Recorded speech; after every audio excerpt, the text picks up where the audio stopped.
The UFC 305 press conference just took place featuring Dricus Du Plessis, Israel Adesanya, and for some bizarre reason, Kai Kara-France and Steve Erceg were there as well. But let's talk about Dricus Du Plessis and Israel Adesanya, dude. That was heated. I mean, they were going back and forth. Dricus threw a chair at him. I'm joking, not much crazy happened. But we did get a bit of a back and forth between Dricus Du Plessis and Israel Adesanya, and we got a taster of what the build-up's going to be like, okay? It didn't last long before Israel Adesanya brought up the fact that, Dricus, you've discredited me, Ngannou, Usman. He always drags Ngannou and Usman into it as well, just to make sure that they've also been discredited by Dricus Du Plessis. Just to make sure that they know and the world knows that they've also been discredited. He always drags them in with him. But Dricus Du Plessis, he had his response, dude. So shall I play it? Maybe I can play the audio of this and we can have a little listen to basically the only worthwhile interaction between the pair of them, where it did get a bit heated, because I'm telling you this right now. First of all, the New Zealand version of Dana White was up there yapping for about 10 minutes before the press conference started. 10 minutes of yap. 10 minutes of yapping from the guy that was hosting the press conference, introducing every fighter like we don't know them already. So maybe this is just some... I don't know what they were doing. I don't know why he was up there talking for so long, but eventually we got some questions to the fighters. And basically what happened was the MMA media nearly made an entertaining press conference happen. They nearly did it. The MMA media members that were there, they had some good interactions out of Dricus Du Plessis and Israel Adesanya, and then they just asked the rest of the questions to Kai Kara-France and Steve Erceg, who I appreciate. Listen, I'm an Urcel, okay? Urcels rise up right now, okay? If you're an Urcel, let yourself be heard in the comments, dude. Steve Erceg is the champion of the flyweight division right now. He defeated Alejandro Pantoja, okay? So I'm a Steve Erceg fan, but we needed a round table. And I need this in the build-up of Dricus Du Plessis and Israel Adesanya. When they do like Joshua versus Dillian Whyte on the round table in boxing, they did it once in the UFC for Darren Till and Jorge Masvidal.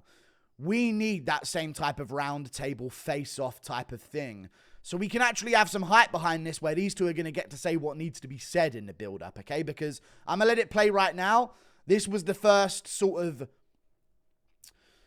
provoke by Israel Adesanya, okay? Let it play. Hopefully you can hear this. Let me double check that you can. You can indeed. Let's let it play. He tried to discredit the Three Kings and say that he's the real true African champion. And I was just like, it's a weird mindset, bro. Like, he came in the UFC. I knew who he was a little bit, but I didn't go, oh, who the fuck's this fake dude coming in? So cool, he's another African in the UFC. He knew who he was a little bit. You trained with him. Just want to point that out, dude. I knew who he was a little bit. You trained with him. Anyway, let it play. But then him discrediting me, Francis Ngannou, Kamaru Usman, that ticked me off a little bit. So that's what started this. But again, I'll finish it. He loves making sure Usman and Ngannou are dragged into his little fake victimhood here. Okay? Leon Edwards, I'm going to let Dricus defend himself before I go on about it, because I got a lot to say about this as well. As you guys may be able to tell, I do have a preferred winner in this fight, okay? And it's not Adesanya. Shock. I know. I get what you may think, because I'm wearing these African clothes, that I'm rooting for Adesanya, but no, I'm rooting for Dricus, guys, okay? And that's what this storyline is all about, in a way. 11:41. Let's listen to what Dricus had to say. I'm not going to play this on screen, but this was Dricus' response to him bringing up that old thing about, dude, you discredited all of us, even though Edwards did it to Bisping and Moreno did it to Velasquez. Let's let it play. Good night for you. And as far as discrediting, never discredited anybody. Stating facts. Where do I reside? What's my postal code? Where do I train? Where do I live? Where was I born? In South Africa. Still there, still training. And I won this belt from South Africa. I didn't travel anywhere else. That was the only thing that I stated. So never discredited anybody, but quite frankly, I don't really care about how it rubbed him off the wrong way. I don't care. I don't really give a fuck where he's from, but I'll show him who he is. Yeah, whatever that means. Yes! Yes! We need someone. Dricus, that is going to be your most used line. I'm sick of Adesanya getting away with saying bullshit, okay? We need a Dricus Du Plessis hitting him with a, okay, whatever that means. We need that often during this build-up because Adesanya gets away at press conferences when Pereira's there and he doesn't understand English and Vittori's up there and he's retarded. And he gets away with just saying gobbledygook that makes no sense. You know what I mean? I'll leave him like a stitch, like Lilo. You know what I mean? He'll have some weird thing that he says. We need infinite amounts of whatever that means. We need that because when it cuts back to Izzy again and he's sat there looking like a fool because he doesn't know what it means, that's what it's going to be, dude. We need infinite. I don't know what that means. That's what we need. But I'll show him who he is. Yeah, whatever that means. I'm glad you took up golf because, you know, that's a retirement sport. I can understand you start playing golf. Hey, man, you do what you have to do in your own time. Hit him with another one. Hit him with another one. Okay, whatever that means. Double up, Dricus. You hear what Israel Adesanya says? He just blurts out bullshit that makes no sense. You needed to hit him again with a, all right, again, whatever that means. We need a constant whatever that means on Adesanya, dude. But Dricus brought up golf because Adesanya said he's been golfing during his time off. Dude, this is heated. Dricus was about one word away from fucking chucking a table at him, dude. I'm telling you right now. John Fury himself would have been shocked about the way this press conference would have went. I'm telling you right now, dude. Adesanya was... I'm making stuff up. Rumored clutching a knife under the table. I'm just saying. I'm not trying to add things to this for my own benefit in terms of the hype of this fight. But I'm hearing that things are getting real Adesanya has attacked him. No, I'm joking. I'm not getting any news right now. But no, there was a press conference between the two of them. And it kind of just sort of set the tone. This is going to be Dricus standing on business and Adesanya trying to make himself a victim. No, okay? That's not how this is going to work. Dricus is going to be in a minefield here in the build-up of this fight, I'm telling you, okay? And I could even see it on his face a little bit. Just like, okay, let me make extra sure to keep this real PG, okay? He's got a well-refined point to defend himself, and that's going to be his point until the end of this build-up, okay? Because if he strays, and Adesanya can get him to stray from that line, Adesanya can do whatever he wants in this build-up. That is just the weird reality of this. He can do literally... I mean, he posted a video of Hitler on his thing. Like, he can do whatever he fucking wants, and there will be no backlash. But Dricus... Dricus in this build-up is... he's on a tightrope, okay? Because you know Adesanya wants to get him to say it by the end of the build-up. That's all I'm going to say. That's Adesanya's main goal, okay? He's going to slip. I'm going to get him to say it one day, I'm telling you. Next press conference, he's saying it. I'm going to bait it out of him. Adesanya's going to do his tricks. He's setting mines, and Dricus is walking the tightrope like a cold-blooded assassin during this build-up, dude. And once he gets in that cage with Adesanya, he's going to maul him. I wasn't convinced at first, because I thought Israel Adesanya was 6'4". Israel Adesanya is not 6'4", guys.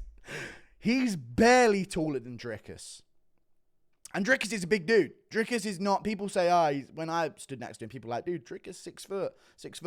Dricus is 6'1", I'd say, and a half. He's a tall dude, and you saw that as well. You kind of also saw it when Paulo Costa was squaring up with Izzy. There are some tall middleweights out there that can match him a bit better frame for frame than Whittaker can. And Whittaker nearly beat him in the rematch. Arguably did. After seeing the face-off, my main worry for Dricus in this fight, and by the way, the face-off was intense. They were, I mean, you'd think Izzy thought this guy was a dog, the amount he got lost in his eyes. You know what I'm saying? Izzy was lost in Dricus' eyes, okay? They were staring at each other for about, felt like 2 minutes long, the face-off. But in terms of them squaring off with each other, dude, I thought Adesanya's range and distance was going to be the big problem. Like, that's the one worry I'd have for Dricus. in this matchup, right, is like, oh no, Adesanya's going to be too rangy. He's the lanky one out of the two of them. That's what I was thinking. He's going to be the lanky one over Dricus. He's going to be taller, longer. Dricus might have trouble closing the distance. That was the main worry I had. But now I'm seeing that lanky dude is about an inch taller at best. I'm going with Dricus. That's too much muscle. He's going to maul Adesanya. He's going to bait him into looking for that counter hook where he leans back. And as he does it, he's going to dip under that 1-2 as he rushes forward, scoop up the double leg, and beat Adesanya's ass on the ground, dude. Beat the fucking face off him on the ground. I'm telling you this right now. Adesanya's getting whooped. And I'm unbiased. Okay? This is everything to me. This is everything. After seeing Yuri lose, after walking out to "This is how legends are made," I'm on thin ice with life. After seeing that. After seeing what Pereira did to poor Prohaska, one of my favorite fighters on the roster, after he walked out to one of the lamest walkout songs I've ever seen in my fucking life. I'm on thin ice. Okay?